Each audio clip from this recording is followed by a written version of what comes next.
Olá, seja bem-vindo ao canal Direito Favorável. Aqui é Marcelo Muniz, advogado e professor. Hoje eu estou passando aqui para conversar com vocês em relação às mudanças trazidas pela Lei 13.874 de 2019, a Lei da Liberdade Econômica. Várias polêmicas em relação a essa lei e nós queremos conversar com vocês em relação a diversos aspectos, diversos pontos dessas mudanças. Antes de dar continuidade aqui ao nosso vídeo, agradecer a você que tem seguido o canal Direito Favorável, que tem se inscrito, e pedir também a você que dê um joinha, clique aqui no sininho para receber as notificações, e você que não se inscreveu, se inscreva aqui no nosso canal Direito Favorável. Vamos lá. Primeira alteração que eu quero trazer para vocês é em relação à carteira de trabalho. De acordo com o artigo 14 da CLT, agora alterado por essa lei, diz o seguinte, que a carteira de trabalho ela é expedida pelo Ministério da Economia e deve ser preferencialmente feita por meio eletrônico. Então, foi determinada a carteira de trabalho eletrônico, mas ela não extinguiu a carteira de trabalho impressa, preferencialmente a eletrônica. Eu acredito, opinião minha, que futuramente vamos ter apenas a eletrônica. Algumas coisas, nós sabemos que acontece com a nossa carteira de trabalho, né? Muitos perdem a carteira de trabalho, entrega para o empregador demora a devolver, e às vezes devolve sem assinatura.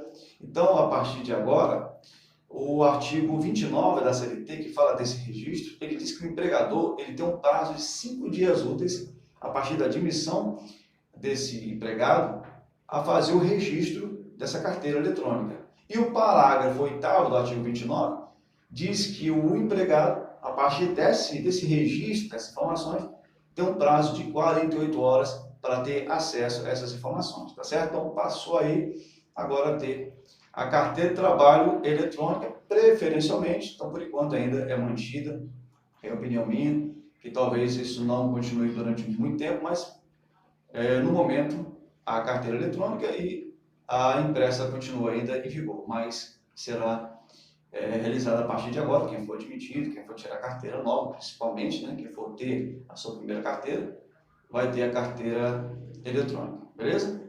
Segundo ponto que eu quero trazer para vocês em relação ao registro de ponto, previsto lá no artigo 74 da CLT. O artigo 74 da CLT dizia que empresas que tinham as empresas que não tinham mais de 10 funcionários, elas não precisavam registrar entrada e saída de funcionários. Empresas com mais de 10. Agora, com essa mudança, o artigo 74 diz que empresas com mais de 20 são obrigadas a fazer o registro de entrada e saída, esse registro de ponto. Então, o que era 10, agora passa a ser 20, empresas com mais de 20. E detalhe que o parágrafo 3º desse artigo 74 diz que também é viável esse registro, também deve acontecer para quem faz atividade fora da empresa. Então, deve também registrar para trabalhadores da empresa que trabalham fora, não trabalham no estabelecimento. Então, parágrafo 3º do 74 trouxe essa novidade. Continuando aqui, fim do alvará para atividades de baixo risco. Que atividades são essas de baixo risco? Por exemplo, sapateiro, costureiras. Essas atividades elas devem ser reguladas pelo Poder Executivo, que vão dizer os tipos de atividades, caso já não tenha ou não seja feito também de forma estadual, municipal ou distrital, tá certo? Mas fica aí essa condição da não exigência de alvará para empresas de baixo risco. E aí nós vamos aguardar aí para saber quais são efetivamente essas atividades, né, para que esse trabalhador, esse empresário, né, esse empresário, um MEI, por exemplo, tenha facilidade aí de abrir empresa, de tocar o seu negócio sem precisar de tanta cobrança, né, de tanta burocracia. E a função dessa lei da liberdade econômica é, na verdade, desburocratizar.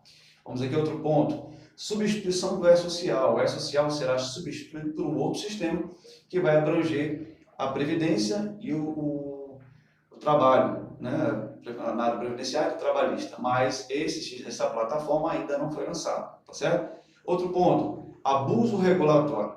Essa lei ela visa também ir para cima do poder público, né? Está lá a infração cometida pelo poder público, como, por exemplo, criar reserva de mercado para favorecer um grupo econômico em prejuízo de concorrência, né? Então, é uma fiscalização, né, em relação à própria administração pública, tá? Que foi dado aí como abuso regulatório. E depois, em outros vídeos, a gente vai estar explicando isso melhor. Então, nesse vídeo lançando para vocês as principais mudanças para a gente já entender o que está acontecendo.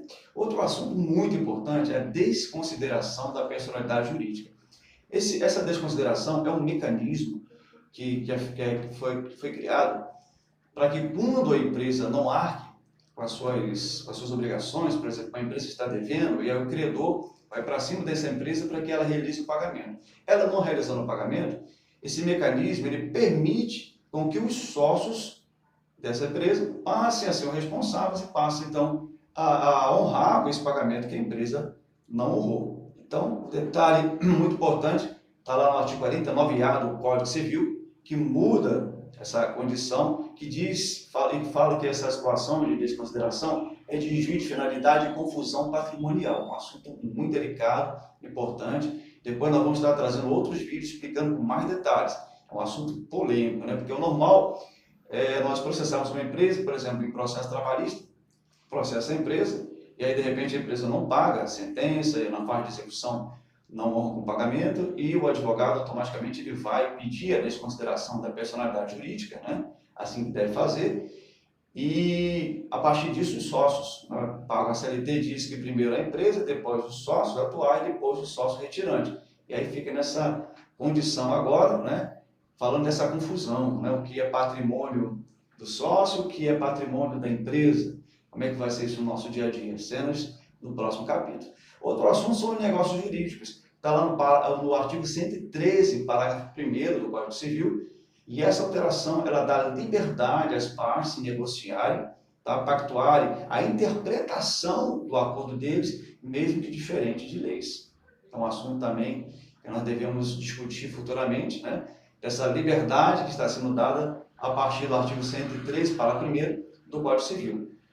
Outro ponto são documentos digitais, documentos públicos digitais, que têm a mesma validade, né, do que os documentos físicos, e aí não vai haver diferença, né? Esse aqui é digital, não tem o valor probatório que teria no documento físico, não. O valor probatório é o mesmo. Registro público em meio eletrônico, também permitido, né?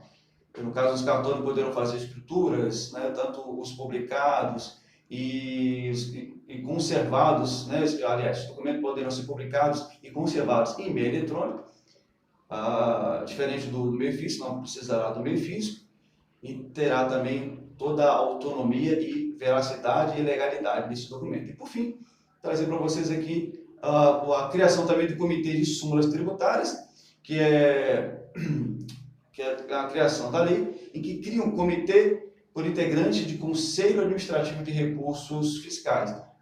Aí junta aí Receita Federal, o Ministério da Economia e a Procuradoria-Geral da Fazenda Nacional, sendo que esse conselho poderá, então, editar súmulas relacionadas à administração tributária federal, tá certo? Pessoal, fica aqui o nosso bate-papo em relação a essas mudanças da Lei 3.874 de 2019, vários aspectos, tem outros aspectos também, eu trouxe o que nós achamos mais relevantes, mas nesses dias nós vamos estar discutindo com vocês aqui alguns pontos de forma mais detalhada, o que está acontecendo, qual é a previsão, o que pode acontecer também em relação a essas mudanças. Vamos trazer outros profissionais aqui também para discutir esses assuntos, porque essa lei já trouxe várias mudanças, não só para o Código Civil, para a CLT, quanto para outras leis também, e também trouxe novidades da própria lei, que foi instituída dia 20 de setembro de 2019. Então, agradeço a você que nos acompanhou até agora. Não esqueça de dar um joinha, não esqueça de clicar aqui no sininho para receber as nossas notificações